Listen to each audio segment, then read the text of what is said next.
గోదావరి జిల్లా భీమవరంలో సంచన డెవలపర్స్ అధినేత జానీ సమావేశం నిర్వహించారు. తమ సంస్థ గత 15 సంవత్సరాలుగా 1250 ప్లాట్లతో 300 ఎకరాల్లో వెంచర్లతో భీమవరాన్ని సర్వంగా సుందరంగా స్మార్ట్ సిటీగా తయారు చేశామన్నారు.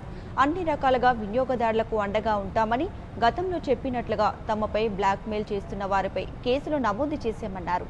ఇక వారిపై చట్టపరమైన చర్యలు తీసుకుంటున్నట్లు జానీ వెల్లడించారు.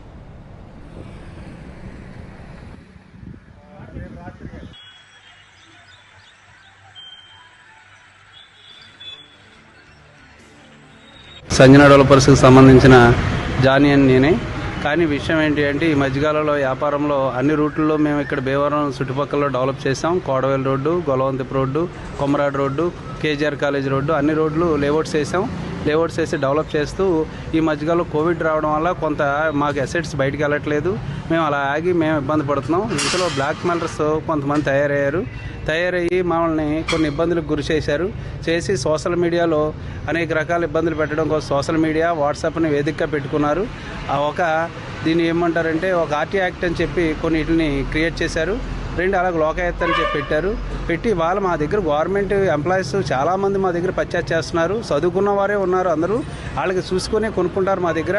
దాంట్లో ఇవాళ చిన్నోడి కాడ సామాన్యుడి కాడ 100 రూపాయల ఐటమ్స్ కొనుక్కోవాలంటే పూర్తిగా చెక్ చేసుకునే కొనుక్కుంటారు. అలాంటిది కానీ ఈ మధ్యకాలంలో ఈ బ్లాక్ మెయిలర్స్ ఇలాగ ఇబ్బంది పెడుతున్నారని చెప్పి నేను ఉన్నతాధికారులను కలిస్తే వాళ్ళు చూసి దాన్ని పరిశీలించి చూస్తే వీళ్ళు బ్లాక్ మెయిల్ అని తెలిసింది. ఆ తర్వాత మేము కేసు కట్టామండి. కేసు కడితే ఎఫ్ఐఆర్ నెంబర్ 96 వచ్చింది. ఆ కేసులో కొండవీటి రవికుమారు A1 గాను, A2గా ముత్యం విజయరాజు, A3 కొండవీటి రాధాకృష్ణ, A3 గాను, A4 ముత్యం విజయరాజు గారు అబ్బాయి.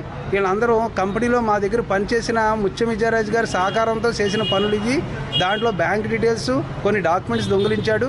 ఇవన్నీ అతనికి ఇవ్వడం వల్ల అతను మమ్మల్ని బ్లాక్మెయిల్ చేసి ఇబ్బంది పెట్టడానికి అనేక రకాల ఇబ్బందులకు గురి చేశారు. దాని గురించి ఇక్కడ మమ్మల్ని అడ్డుపడి వాళ్ళు ఎవరికి ఒక్కడ బాగు కోసం మమ్మల్ని ఇంతమంది వ్యాపారస్తుల్ని ఇన్ని రకాలుగా ఇబ్బంది పెడుతున్నారు. భీమవరంలో ఉన్నాయి అన్నీ 4 లేఅవుట్లే ఉన్నాయి. ఏది కూడా మేము భీమవరం రూల్స్ ఎలా ఉంటే అలాగే చేస్తున్నాం. హైదరాబాద్ వెళ్ళామనుకోండి, అక్కడ రూల్స్ ఎలా ఉంటే అలా చేస్తాం.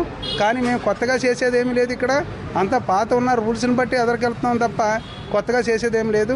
కానీ లోకాయుక్తను కలుస్తాము. వీళ్ళ గురించి ఎంక్వైరీ చేయమని చెప్పి ఒక విజిలెన్స్ సర్వే వేయమని చెప్తాము. మా గురించి వాళ్ళ గురించి కూడా ఎంక్వైరీ చేయమనండి. మేము అన్ని రకాలుగా సపోర్ట్ చేస్తాము.